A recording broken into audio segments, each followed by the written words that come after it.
Oh, the class, boy. Whew.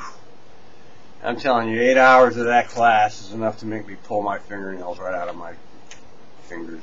It's painful. It's painful. You know.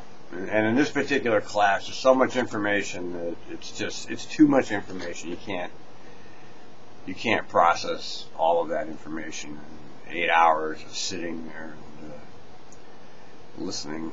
And as usual, people kept bringing up their personal stories and whatever, so which delays the ending of the class. The more people talk in the class, the longer it takes to end the class. So that's painful. I mean, the stories are all interesting, but hell, man, they can get their own YouTube channel and tell stories until they're blue in the face without inconveniencing those of us that want to get the hell out of there. A lot of road supervisors in my class, which was interesting. Very nice people. I already knew that, of course. Ryan, way cool, class clown. He was funny. He made some funny remarks. Geez, you know, after all that, the main points, without even looking at anything, I just walked in. I spent 2 hours on the Y detoxing from that class, and without looking at anything, here's what I got out of the class. Okay, don't use your cell phone if your bus is moving. Okay, drivers that are using cell phones while they're in motion are idiots, and it's hard to have any sympathy for a driver that's using a cell phone and driving through the transit mall. That's just crazy, and you know, you deserve to get fired. You have to stop at the front stop of the designated stop.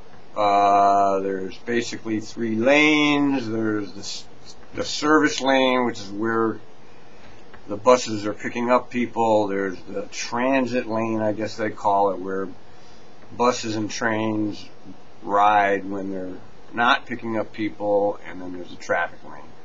You can only make a right turn at Maine, I think it is. Yeah, Maine is one of them, and Everett.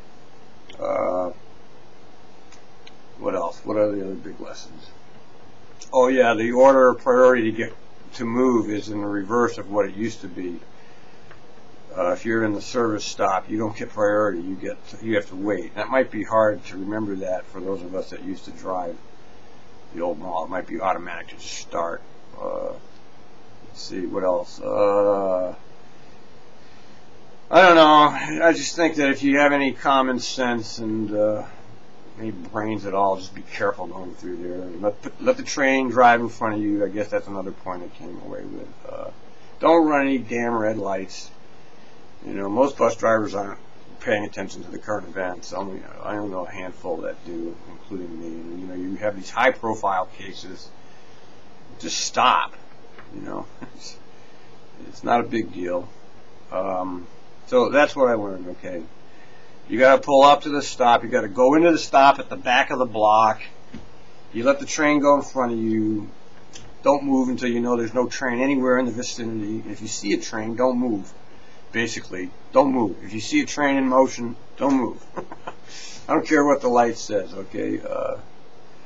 So that's what I learned at the mall class, and that was 8 hours of that. Hopefully I won't personally have to go down there, but I think that if it worked, it sounds like it could work if they have the buses spaced out properly, but I don't know. It seems like a ridiculous design, but that's Portland design there. I mean, you can see Portland written all over that transit mall. It's Portland, Portland, Portland. These crazy ass designs for pedestrians and bikes and transit. You know, they're very proud of having these crazy ass schemes. Man, but I'm sure glad it's over. I got a lot of footage. There's no possibility of me being able to edit any of this footage. I'll just upload it in the best order I can and put it in a playlist, and it'll just be archival footage basically of the class. And Alan Morgan did pop his head in, and as soon as I pointed the camera at him, he got freaked out, which is interesting. You know, here we have the director of the training department, and he's scared to be on camera. Which is weird. I mean, you know, I've always found it weird that heads of departments are scared to be on camera. you think they would be proud to say what's on their mind. I mean, when people point a camera at me, I'm perfectly happy to talk to them. Always. Anybody. I'm not paranoid about it. And, we still have a lot of paranoia here at TriMet. I know that. And so I pointed it down. He said, put the camera down. He didn't say turn the camera off.